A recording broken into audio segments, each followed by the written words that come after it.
my goodness. Hello, You Can Heal family. We are reading Exodus chapter 32 today.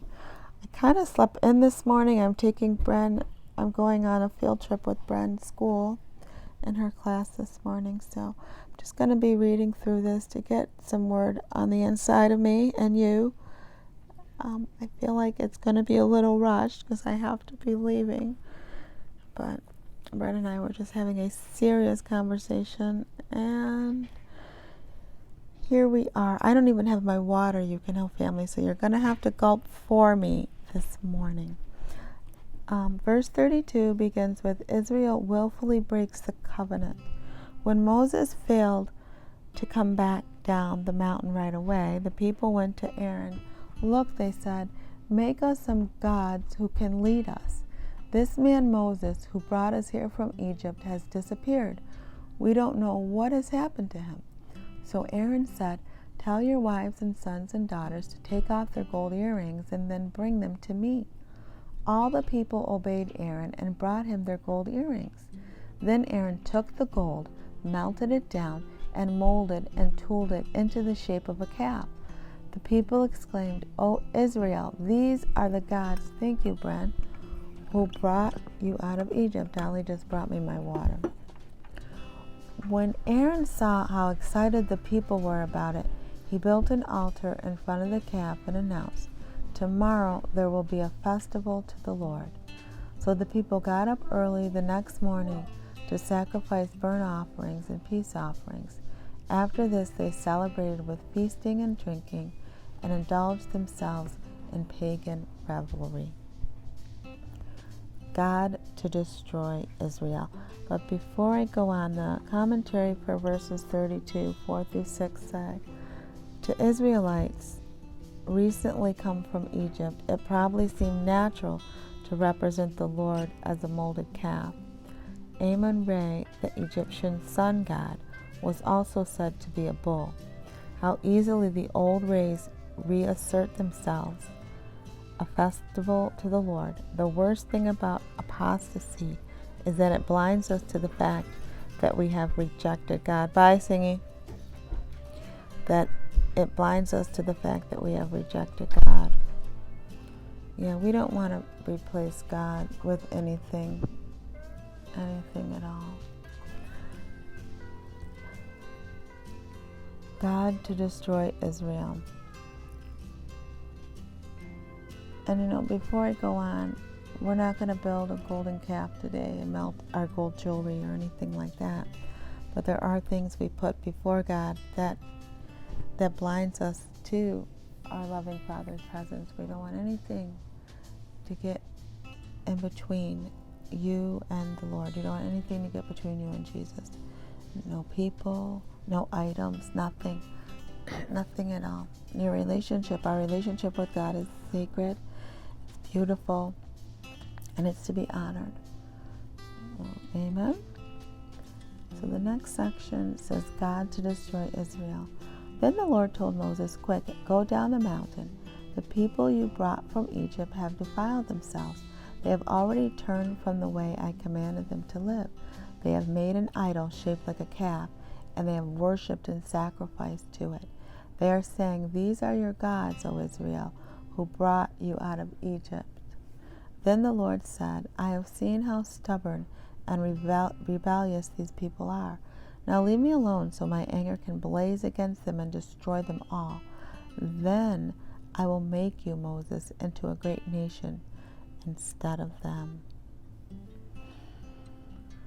Oh, God. Look, did you see that? This is in parentheses. The Lord said, I have seen how stubborn and rebellious these people are. The Lord said, leave me alone so I may be angry, so my anger can blaze against them and destroy them all. Yeah, see, God doesn't want us to put anything before Him. The commentary says, the people have broken the covenant and now deserve the death from their own blood oath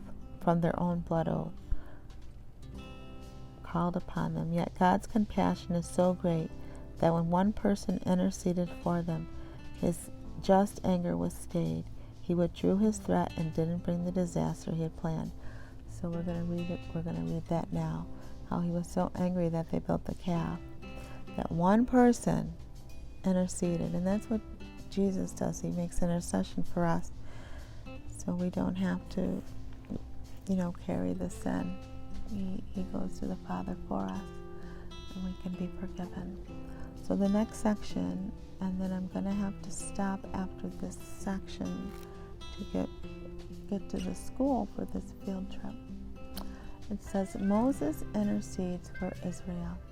But Moses pleaded with the Lord his God not to do it. "O Lord," he exclaimed, "why are you so angry with your own people, whom you brought from the land of Egypt with such great power and mighty acts?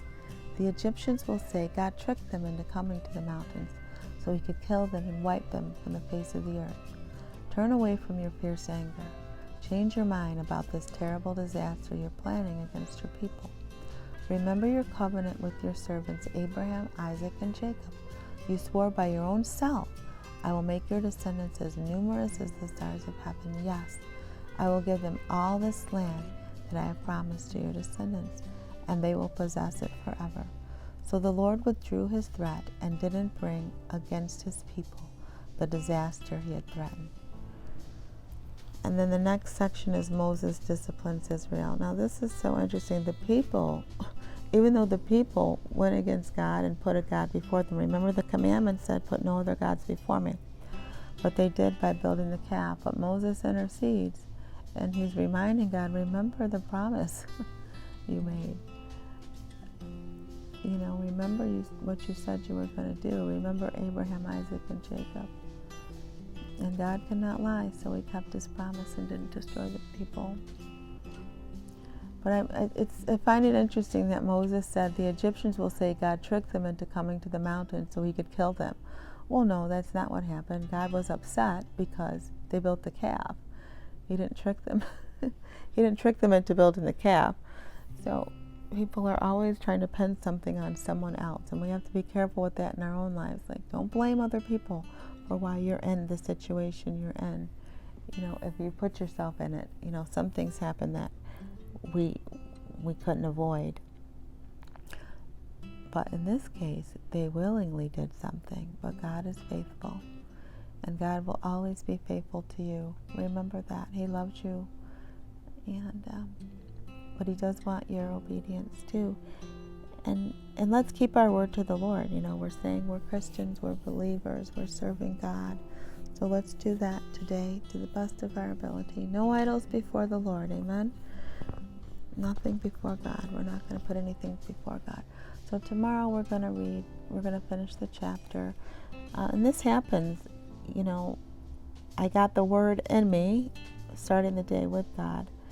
But it wasn't our normal, regular time. It was a kind of short time. But always try to read the Bible before you leave the house and get your armor on and hear something. Hear the voice of the Lord before the day starts. So I'm going to head out with Bren. I've got to get these car seats out of the car because it's a private school. So there's no bus to field trips. The parents are the bus. So we're going to the George Eastman house that George Eastman from Kodak. If you've heard of Kodak, it started here in Rochester, New York. So we're heading there today to look at the Eastman house. All right, I love you. Always remember that true healing begins with self-love. Why? Because God is love and he lives on the inside of you. That's right. We'll talk to you later. Bye.